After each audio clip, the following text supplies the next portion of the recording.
हमारा मन गलत विचार, दूसरों के प्रति घृणा, जलन भावना एवं बहुत से कलेशों से भरा रहता है।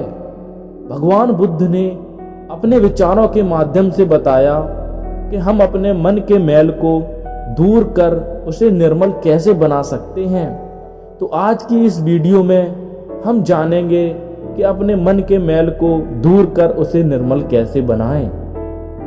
एक समय की बात है जब भगवान बुद्ध साहित्य में विहार कर रहे थे, तब कौशल राज्य के नरेश राजा प्रसन्नजीत अपने रथ से उतरकर अत्यंत श्रद्धा भाव से वहां आए जहां तथागत ठहरे हुए थे। उन्होंने तथागत गौतम बुद्ध को आमंत्रित किया कि वे दूसरे दिन नगर में पधारें और उनका आतिथ्य स्वीकार करें और अपने महान व्यक्तित्व और सिद्धांत का दर्शन कराएं ताकि लोग उनमें आस्था स्थापित कर सकें। भगवान बुद्ध ने स्वीकार किया। दूसरे दिन भिक्षु संघ सहित उन्होंने नगर में प्रवेश किया और नगर के चौराहों से गुजरते हुए वे निश्चित स्थान पर पहुंचे और वहां विराजमान हो गए। भोजन करने के पश्चात राजा की प्रार्थना पर भगवान बुद्ध ने 4 राजमार्गों के बीच उस खुली सभा में धम्म उपदेश आरंभ किया। उस समय उनका प्रवचन सुनने वाले बहुत से लोग थे। उस समय अनेक श्रोताओं में 2 व्यापारी भी उनके प्रवचन सुनने के लिए आए हुए थे। उनमें से एक ने सोचा, महाराज ने यह कितनी बड़ी बुद्धवाणी की बात की है कि इस प्रकार का सार्वजनिक धम्म उपदेश कराया है। यह उपदेश कितना व्यापक है और ये उपदेश कितने गहरे हैं। वहीं दूसरे व्यापारी ने सोचा कि महाराज ने यह कैसी मूर्खता की है कि इस प्रकार के व्यक्ति के उपदेश सुनने के लिए हमें यहाँ बुलाया है।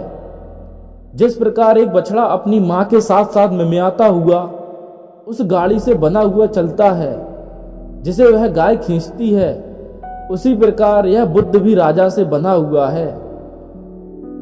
दूसरे व्यापारी ने ऐसा सोचा। दोनों प्रवचन सुनने के बाद एक सराय में पहुंचे जहां दोनों साथ साथ ठहरे हुए थे। सुरापान करते समय जो भला व्यापारी था उसे उन देवताओं ने सुरक्षित रखा जो इस संसार पर दृष्टि रखते हैं। इसके विपरीत दूसरे व्यापारी को दुष्ट देवता ने तब तक पीते रहने की प्रेरणा दी जब तक कि वह नशे और नींद में बेहोश नहीं हो गया।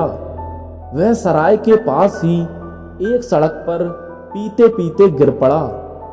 प्रातः काल जब व्यापारियों की गाड़ी वहां से चली तो गाड़ीवान यह नहीं देख पाए कि सड़क के बीचों बीच आदमी पड़ा है और वह आदमी गाड़ी के पहियों के नीचे कुचलकर मर गया।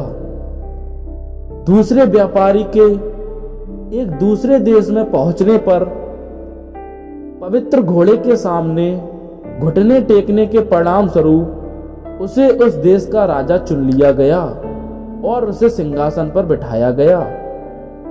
इसके बाद इन घटनाओं की विचित्रता पर विचार करके वह लौट आया और उसने भगवान बुद्ध को आमंत्रित किया कि वे उसकी जनता को उपदेश दें।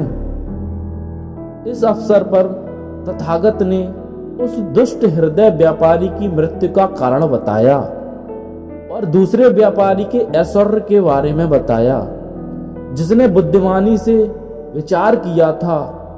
तब तथागत ने आगे कहा, मन ही सबका मूल है, मन ही मालिक है, मन ही कारण है। यदि आदमी के मन में दूषित विचार होते हैं तो उसकी वाणी भी दूषित होती है, कार्य भी दूषित होता है और पाप कर्म के परिणाम स्वरूप दुख उस आदमी के पीछे पीछे ऐसे हो लेते हैं जैसे गाड़ी के पहिए खींचने वाले बैल के पीछे पीछे चलते हैं। मन ही सबका मूल है, मन ही शासन करता है, मन ही सफलता लाता है।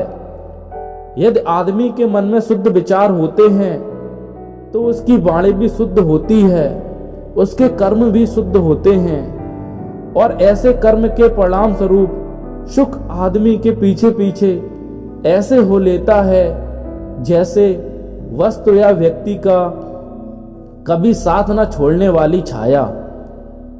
यह वाणी सुनने पर राजा और उसके मंत्री तथा अन्य अनगिनत लोगों ने धम्म दीक्षा ग्रहण की और वे हमेशा हमेशा के लिए तथागत के अनुयायी हो गए।